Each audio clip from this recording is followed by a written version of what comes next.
हेमा मालिनी एक dream girl से timeless legend तक का सिनेमाई सफ़र। भारतीय सिनेमा के इतिहास में कुछ ही नाम ऐसे हैं जो समय और पीढ़ियों की सीमाओं को पार कर जाते हैं। हेमा मालिनी उन्हीं में से एक है। ड्रीम गर्ल के रूप में अपनी पहचान बनाने वाली हेमा ने न सिर्फ अपनी अद्वितीय सुंदरता से दर्शकों को मंत्रमुग्ध किया, बल्कि अपनी बहुमुखी अभिनय, शास्त्रीय नृत्य कौशल और ऑन स्क्रीन गरिमा से सिनेमाई मानदंडों को भी परिभाषित किया। आइए उनकी शानदार फिल्मी यात्रा को विस्तार से जानें। हेमा मालिनी ने कला की दुनिया में अपने कदम एक प्रशिक्षित शास्त्रीय नर्तकी के रूप में रखे। उनका यह नृत्य कौशल उनके अभिनय करियर की नींव साबित हुआ।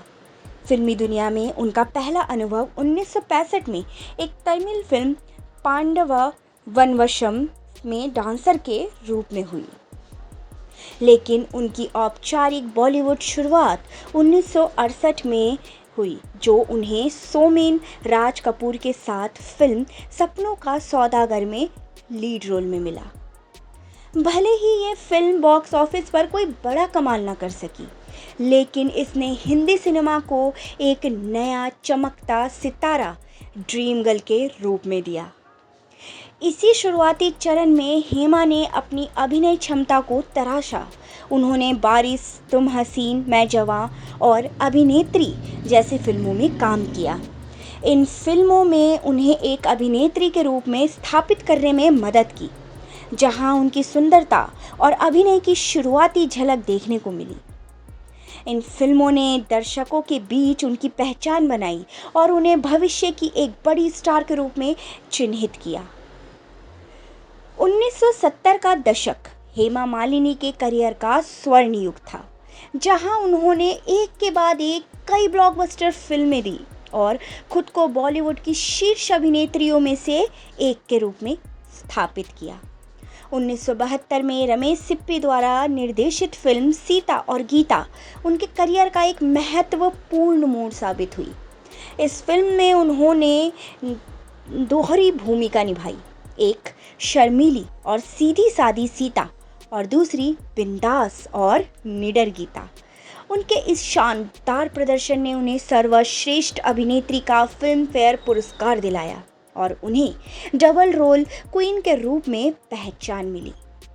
ये फिल्म न केवल एक बड़ी व्यावसायिक सफलता थी, बल्कि इसने हेमा को एक मजबूत और विश्वसनीय अभिनेत्री के रूप में भी स्थापित किया। सीता और गीता के बाद सफलता का एक अटूट सिलसिला शुरू हो गया।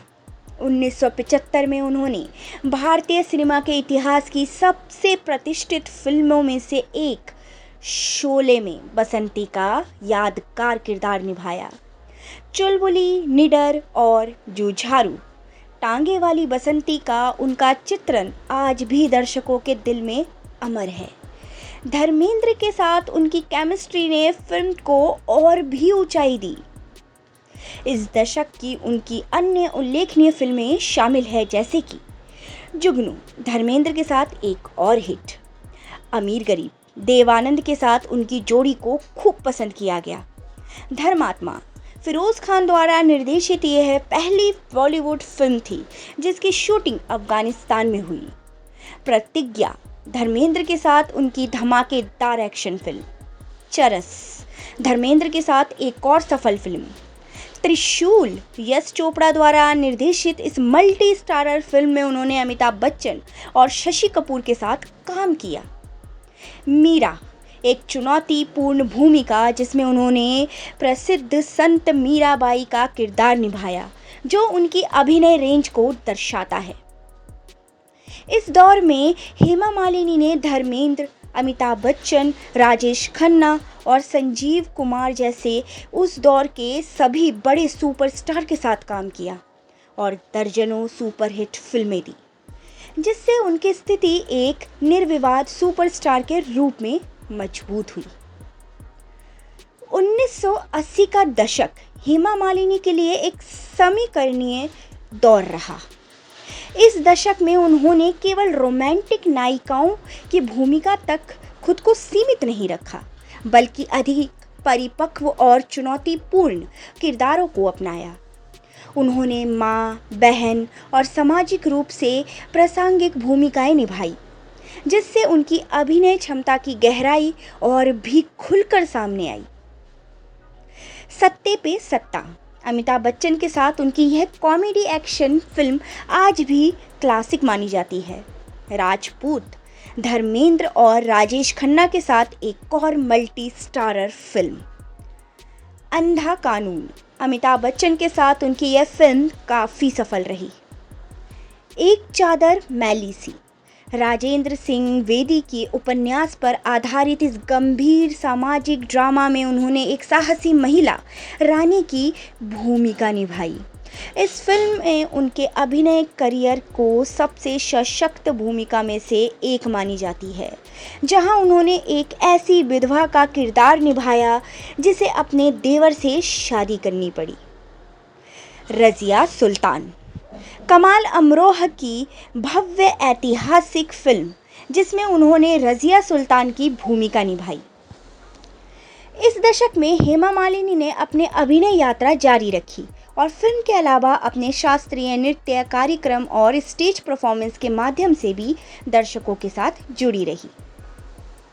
90 के दशक में हेमा मालिनी ने फिल्मों में अपनी उपस्थिति कम कर दी। उन्होंने खुद को नए रचनात्मक क्षेत्रों में आजमाने का फैसला किया और निर्देशन में कदम रखा। 1992 में उन्होंने फिल्म दिल आशना है का निर्देश किया, जिसमें उस समय के नवोदित कलाकार शाहरुख खान और दिव्या भारती मुख्य भूमिका में थे। यह फिल्म उनकी कलात्मक दृष्टि का प्रमाण थी, हालांकि बॉक्स ऑफिस पर उतनी सफल नहीं रही।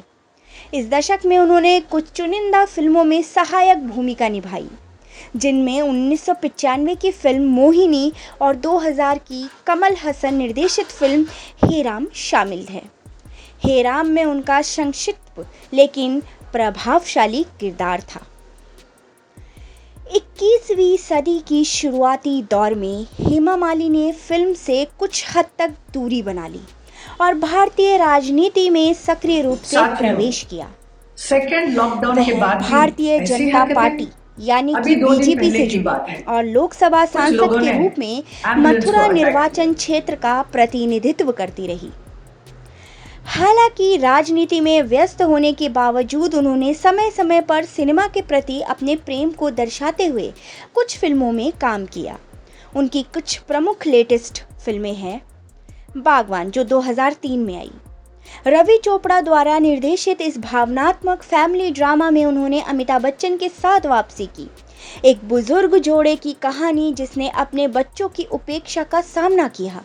यह फिल्म एक बड़ी व्यावसायिक सफलता थी और उनकी जोड़ी को एक बार फिर दर्शकों ने खूब सराहा। बाबुल, जो कि 2006 में आई।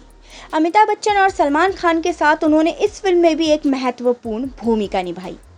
टेल मी ओ खुदा, जो कि 2011 में आई। इस फिल्म का निर्देशन उन्होंने खुद किया और इसमें उन्होंने अब बेटी ईशा देओल ने मुख्य भूमिका निभाई। शिमला मिर्च, जो कि 2020 में आई। यह फिल्म 2014 में बनी थी लेकिन 2020 में रिलीज हुई, जिसमें हेमा मालिनी राजकुमार राव के साथ नजर आई।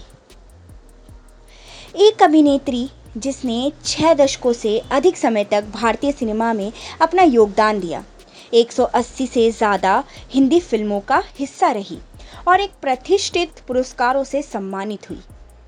हेमा मालिनी सिर्फ एक ड्रीम गर्ल नहीं बल्कि एक टाइमलेस लेजेंड है। उनकी यात्रा न केवल अभिनय और नृत्य के प्रति उनकी जुनून को दर्शाती है, बल्कि विभिन्न भूमिकाओं और चरणों में ढलने में उनकी क्षमता को भी दर्शाती है, चाहे वो ऑन स्क्रीन हो या फिर ऑफ स्क्रीन। अगर आपको हेमा जी की कोई और पसंदीदा फिल्म या किरदार याद आ रहा है तो बेझिझक साझा करें। वीडियो को यहाँ तक देखने के लिए बहुत बहुत धन्यवाद। अगर आप हमारे चैनल पर नए हैं तो सब्सक्राइब कर बेल बटन दबाना बिल्कुल ना भूलें।